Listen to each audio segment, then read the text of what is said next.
It's like, wow, that is wifey material right there, guys.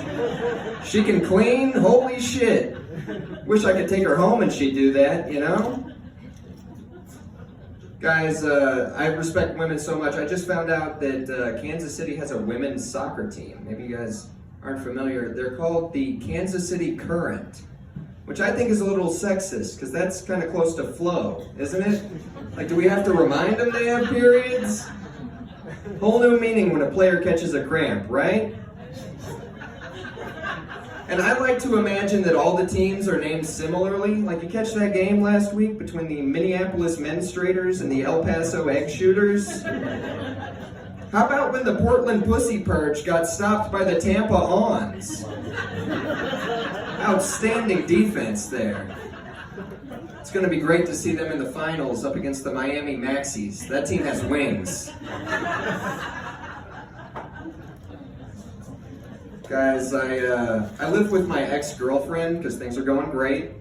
And she recently bought me a pocket pussy.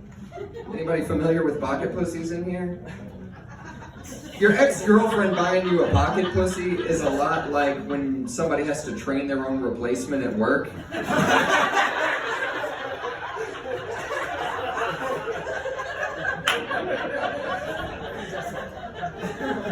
And here's the thing about pocket pussies. You're supposed to clean them every time you use them, right? Just with like regular hand soap in the sink. And I'm no animal, you know? I don't want to find out what kind of gremlin crawls out of that silicone if I don't. So I wash it, right? But something about me is I have a bit of a deviated septum. So in my day-to-day life, I have a hard time smelling things. But you ever just have an orgasm that clears your sinuses? This guy knows what I'm talking about. The problem I'm presented with is I've developed this Pavlovian response to the scent of the hand soap in my bathroom, where every time I wash my hands, I come in my pants. It's got me walking around my apartment saying stuff you'd only say during sex, like, I love you, I'm capable of change, I'll do better.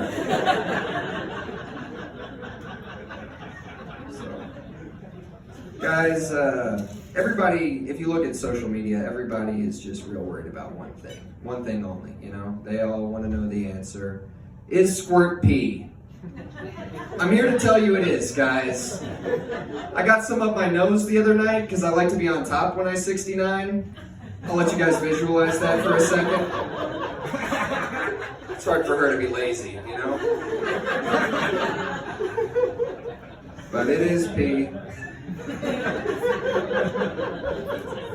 10%? 10%? You think it's just 10%?